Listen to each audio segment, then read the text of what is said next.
We safe, Huck, we safe. Jump up and crack your heels. Dat de good old carryall at last. I just knows it. I'll take the canoe and go and see, Jim. It mightn't be, you know. He jumped and got the canoe ready and put his old coat in the bottom for me to set on and give me the paddle, and as I shoved off he said, Pooty soon I'll be shouting for joy, and I'll say it's all counts of Huck.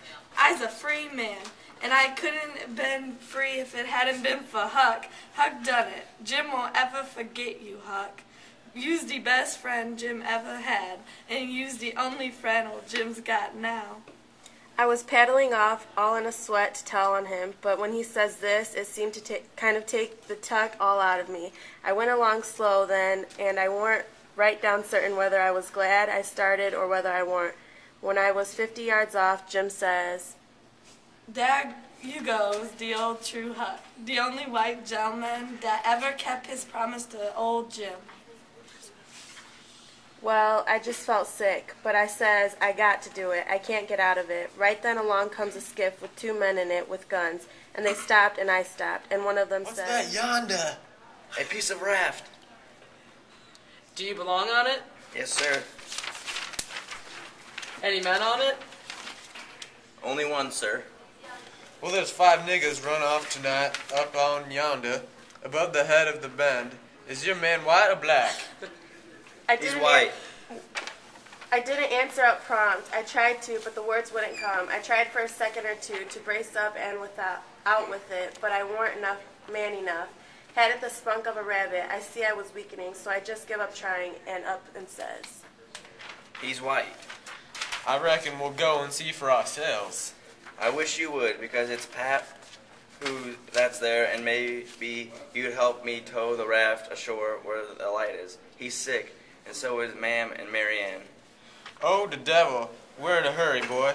But I suppose we've got to. Come, buckle to your paddle and let's get along. I buckled to my paddle, and they laid to their oars. When we had made a stroke or two, I says, Pap, be mighty much obliged to you, I can tell you.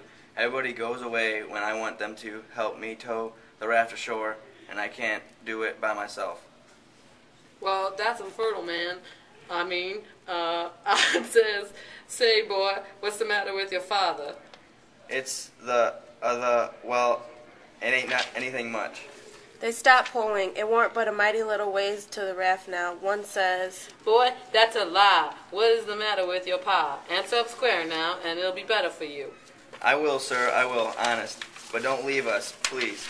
It's the gentleman, if you'll only pull ahead and let me heave you the headline, you won't have to come near the raft. Please do. Set her back, John, set her back, says one. They backed water. Keep away, boy. Keep to Lord. Confound it. I just expect the winds has blowed it to us. Your pap's got the smallpox, and you know it presses well. Why didn't you come out and say so? Did he want to spread it all over? Well, I've told everybody before, and they just went away and left us. Poor devil, there's something in that. We are right down for you.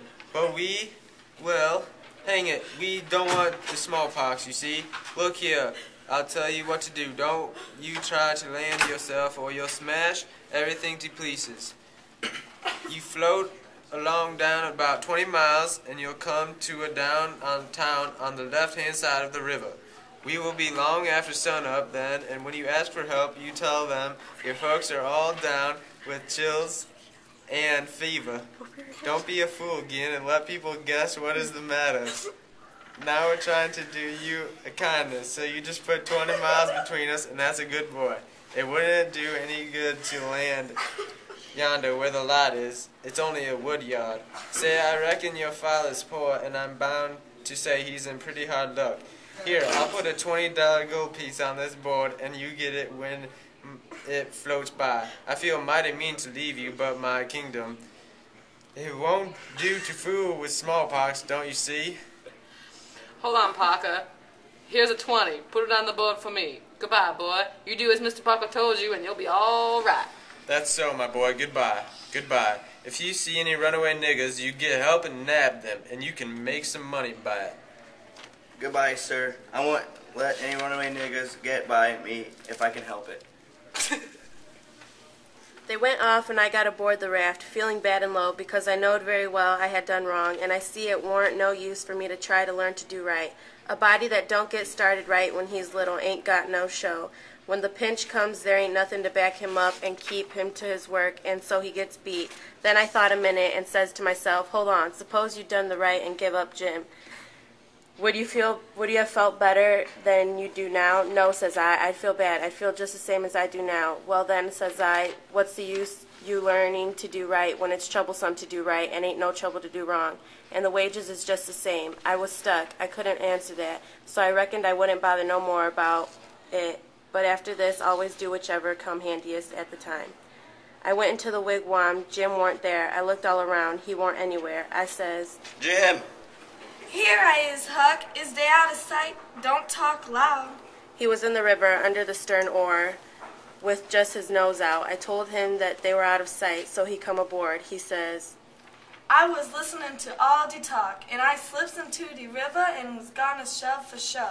Is they come aboard, then I was gone to the swim de raft. When I was gone, but lousy, how did you, Huck? That was the smartest dodge, I tell you. I shall save old Jim. Old Jim ain't going to forget you that, honey. this production starring Huck, which is Ryan, Jim, which is Jenny, Man 1, which is Ben, Man 2, which is Courtney, Oh yeah. and the narrator is Mercer. Bravo.